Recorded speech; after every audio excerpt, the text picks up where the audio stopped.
Bonjour, bienvenue sur Je suis né 3 fois. Nous sommes avec le docteur Jacques Vigne.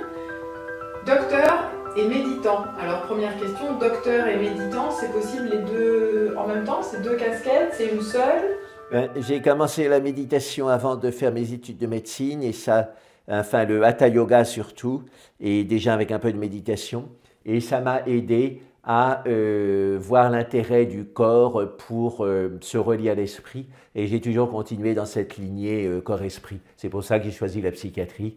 Si j'avais été directement là-dedans au début de mes études, j'aurais choisi directement psychologie. Mais bon, c'est vrai que le rapport corps-esprit, en tant que psychiatre, on a vraiment de quoi étudier. Si on est ouvert aussi à l'esprit, parce qu'il y a beaucoup de psychiatres qui restent au niveau médicamenteux et des recettes de psychothérapie qui en restent là. Mais donc, si on est ouvert, là, ça donne une bonne formation. C'est-à-dire que tu arrives à mêler le domaine médical, le domaine de la psychiatrie, et ce que j'entends, c'est aussi la spiritualité. Tout à fait, oui, tout à fait, hein, parce que le mental, c'est comme une piscine, et le but, c'est de sortir de la piscine, mais si on est au milieu de la piscine, on n'a pas de point au-delà de la piscine pour sortir de l'eau, et ça, c'est pas bien, parce qu'on tourne rond dans la piscine. Donc, il faut aller au bord de la piscine, soit prendre l'échelle, soit s'accrocher au bord, pour pouvoir sortir. Et le bord de la piscine ou l'échelle, c'est quelque chose qui a au-delà de l'ego. Hein. L'ego, il tourne rond dans son niveau, et alors cette énergie au-delà de l'ego, c'est une énergie d'intuition, de lumière. Il y en a qui l'appellent Dieu, il y en a qui l'appellent la conscience du nirvana, il y en a qui lui donnent d'autres noms, mais il faut savoir se relier à elle.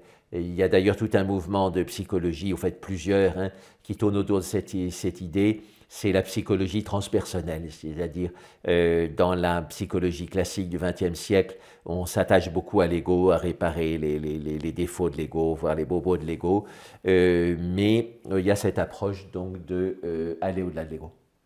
Et c'est possible?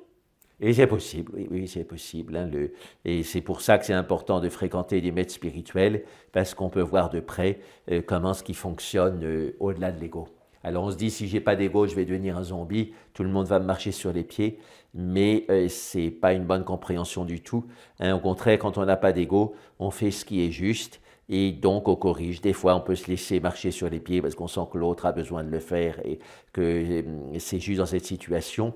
D'autres fois, et souvent, on peut remettre les gens en place parce que voilà, ils sont dans des choses qui ne sont pas justes. Donc le fait d'être au-delà de l'ego, ça ne veut pas dire qu'on est au-delà des conflits, mais on sait faire des conflits qui sont justes pour l'ensemble, voilà, et pour les personnes aussi individuellement. Donc ça, il faut bien comprendre. Et on remplace donc l'ego par la justesse. Quand à chaque moment on se demande qu'est-ce qui est juste, notre vie personnelle, relationnelle et la vie du groupe marche beaucoup mieux. Et oui, il si n'y a on pas fonctionne de à qu'est-ce coup qui est juste d'ego. pour moi, quoi. Oui, Ce qui est juste. Dans l'ensemble, on est tout Dans le temps en l'ensemble. relation. Et donc, on s'intègre dans l'ensemble, hein, on ne se néglige pas, mais on voit l'ensemble et donc c'est comme une équation, hein, on rentre toutes les données et puis il y a une sorte d'ordinateur en nous qui sort la solution de l'équation, c'est-à-dire l'intuition de ce qui est juste.